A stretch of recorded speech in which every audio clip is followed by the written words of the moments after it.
everybody from Afro Latina World. This is your host, Sarah Valdez. I wanted to introduce to you a great book author from Garifuna heritage named Jose Francisco Avila. He's written a book named Garifuna Afro Latino Power of Pride, My Quest for Racial, Ancestral, Ethnic, and Cultural Ethnicity. Without further ado, he's Jose Francisco Avila. Sure. First of all, Sarah, thank you for the opportunity for the interview and to address the Afro Latina world. My name is Jose Francisco Avila Lopez. I was born in the Garifuna village of Cristales in the city of Trujillo, and that is in Honduras, Central America, where I lived up to the age of 15 and completed my elementary school. And at 15, my parents decided to relocate to Boston, Massachusetts. So that's where I grew up. That's where I finished my high school and college, and also started my professional life. So in a nutshell, and I'll tell you more, but that's who I am. Nice, nice. Now let's get in straight into this wonderful book, Pan Garifuna Afro Latina Power of Pride. Yes, ma'am. Okay. I've heard many people speak or on race, culture, and ethnicity. I'm curious to know your understanding of race, culture, and ethnicity. Actually, Sarah, as you know, let me just grab it here. The name is Pan Garifuna Afro Latino Power of Pride. And the subtitle is My Quest for Racial, Ancestral, Ethnic, and Cultural Identity. And I'm glad you asked that question because the way I explained it in previous interview, the reason I did that was actually my own experience, but at the same time is watching the misunderstanding of those terms, the confusion in it. And basically in the book, I do address each one of them. The fact that ancestry is really where we come from, where our ancestors come from. And actually that's what led me to on my quest to research the Garifuna history, was the fact that I was born in Honduras, I just mentioned. However, when I did my research, I came to find out that our ancestry is actually from St. Vincent and the Grenadines, and that it was the British that actually forcibly deported our ancestors, and that's how we got to Honduras. So that's ancestry per se. Then you get into race. Well, we do know that race is really a social construct, but I grew up as a Black man, as a Black child. I was born in my paternal grandmother's, and it's a good opportunity to tell you the reason I mentioned that, and the reason for the quest is the fact that my father was a Black man, a Garifuna man. My mother was a Mestizo woman. And I like to compare it to the experience of President Barack Obama. The difference between our experiences is that he was raised by his white grandparents, so therefore he had to search for his Blackness. In my case, I was born in my paternal grandmother, a Black woman, a Garifuna woman, and I was raised with her and that family. So therefore, I had no confusion about being Garifuna or being Black. And from childhood, that's how I identify. I was born in this, the reason I described that I was born in the Garifuna village of Cristales is because today Cristales is a barrio, a neighborhood of the city of Trujillo. However, Cristales is the first Garifuna settlement on the mainland. And when I was growing up, it was totally Black. That's all it was. So therefore, again, I grew up with that. And then of course there's culture. What is culture? Is the traditions that make up an ethnicity, right? In our case, it includes our language. We also have the Garifuna language.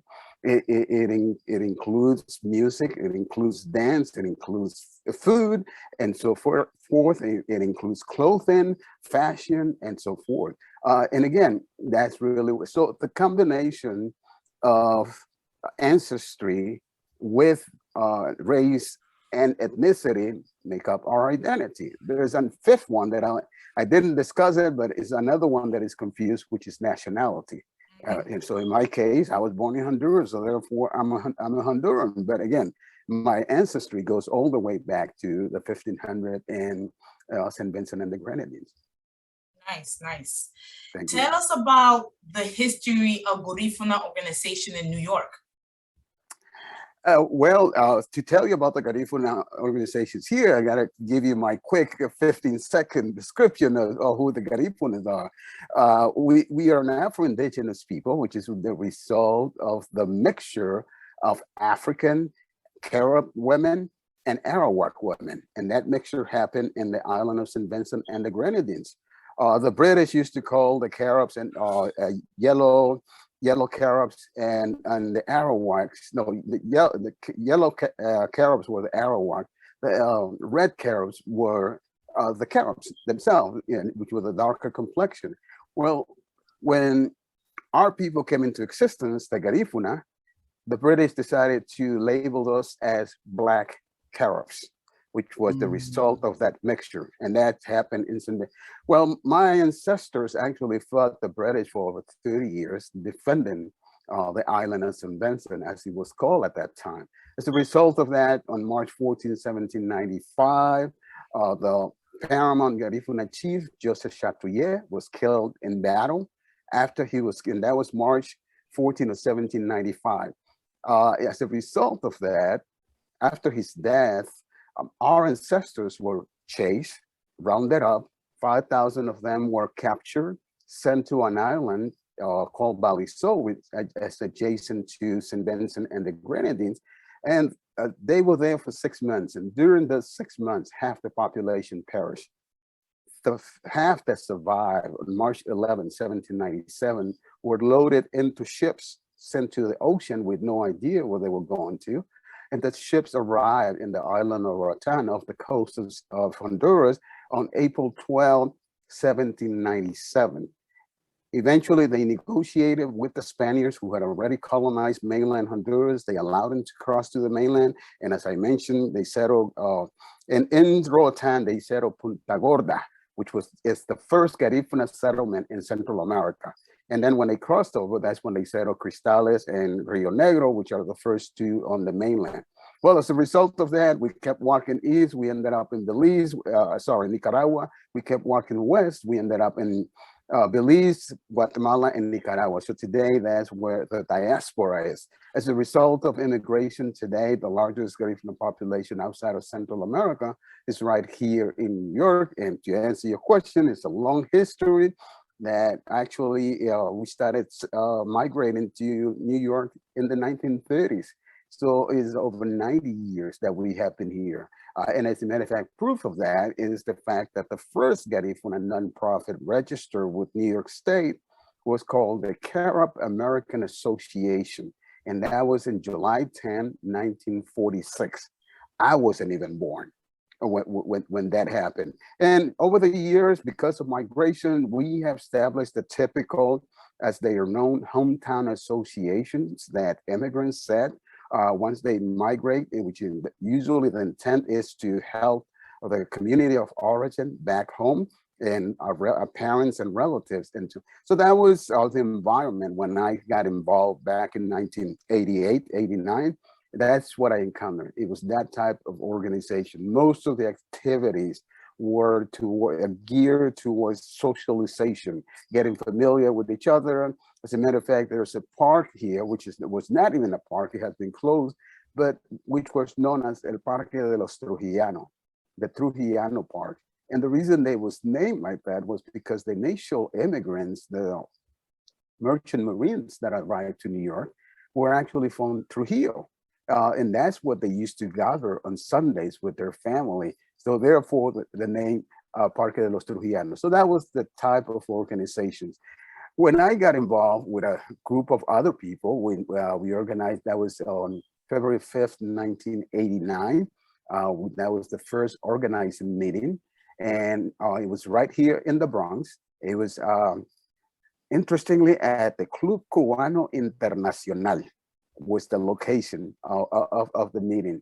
And that's where we kicked off what I like to refer to as the modern Garifuna movement. And what's the difference? Again, hometown associations, the focus is home. We actually decided that, you know what, we have enough issues or the same issues that we're trying to solve at home, we have here. and no one is really addressing those issues. So therefore, we decided that our focus was going to be New York City.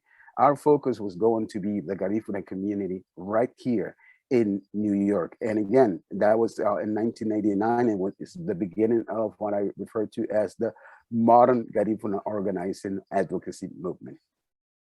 Nice. What do you think is the prediction of Browning of America? Well, I am fortunate. I mentioned it in the book, as as part of the story that I tell.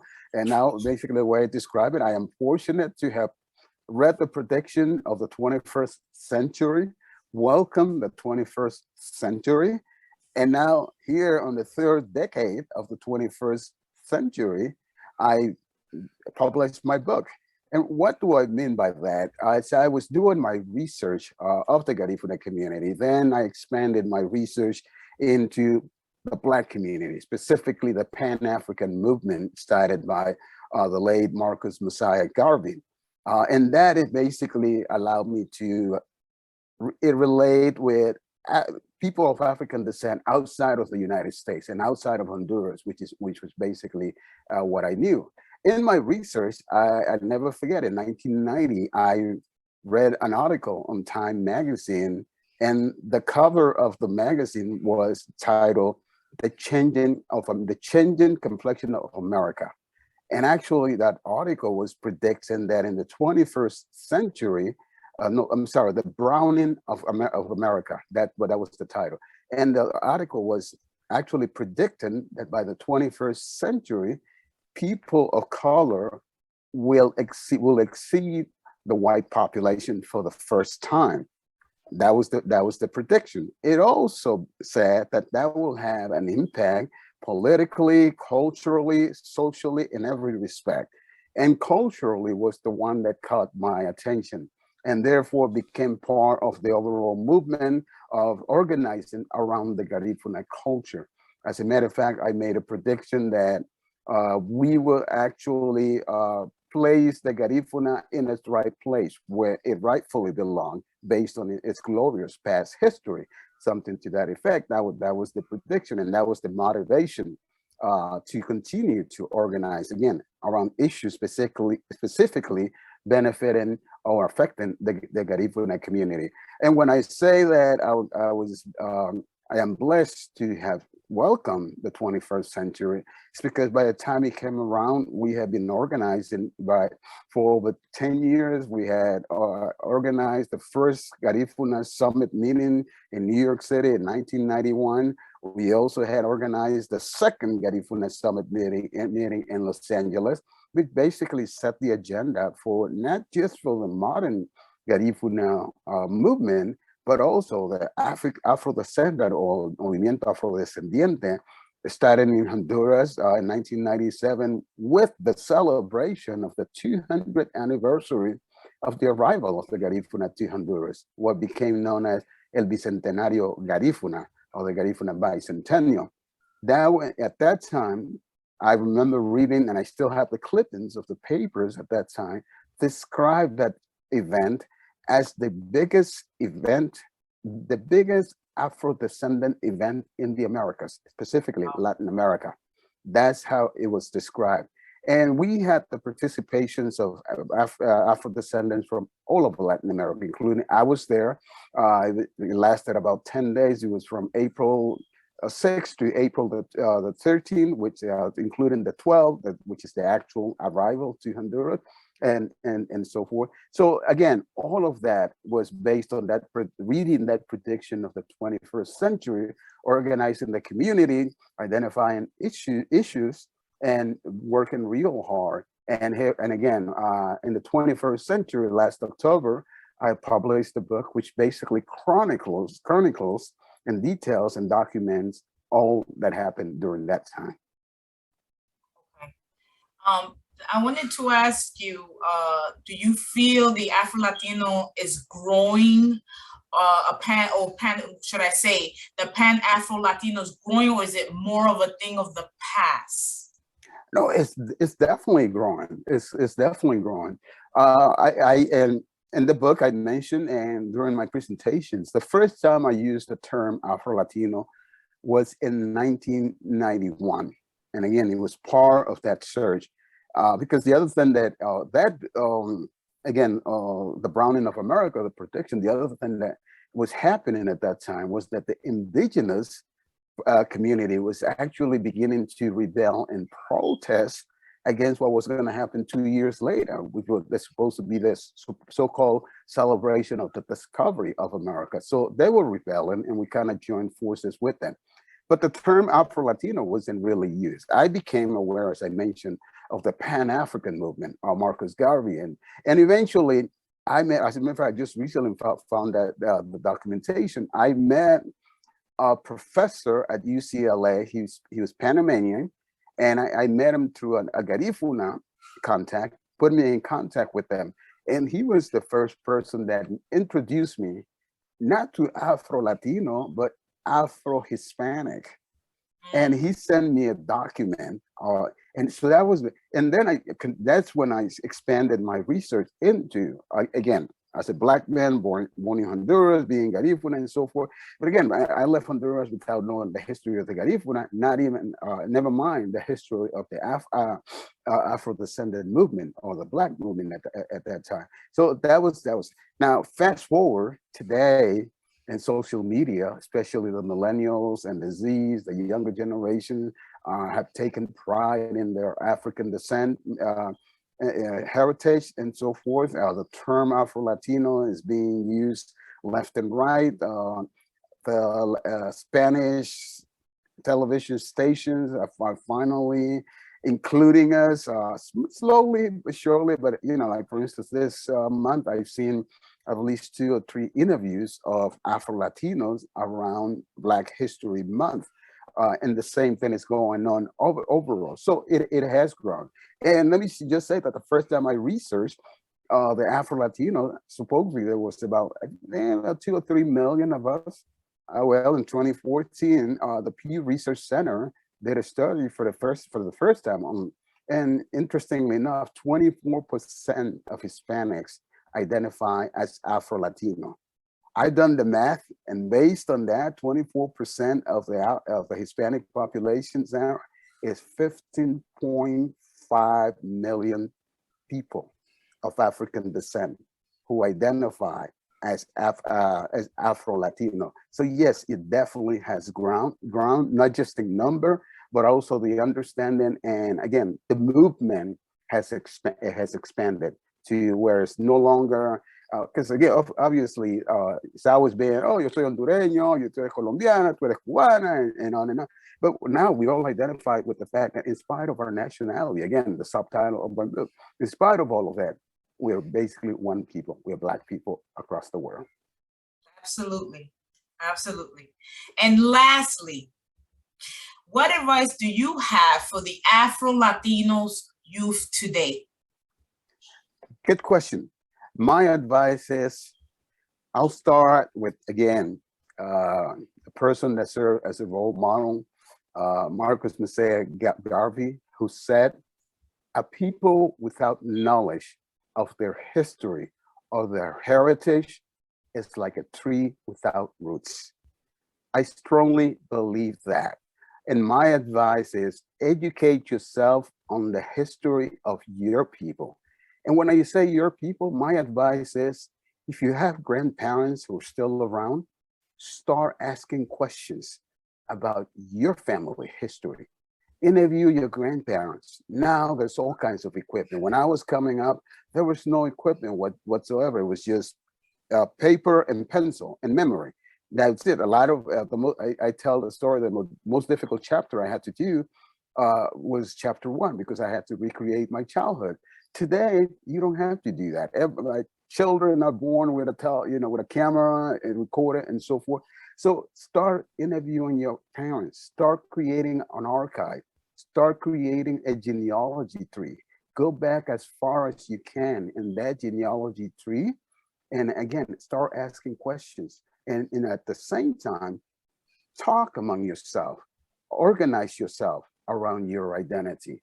For instance, what we did, Initially, first, and basically the advice that I'm giving is based on my experience. We first created the genealogy tree. And then once we created the genealogy tree, we started organizing our family. How do we do that?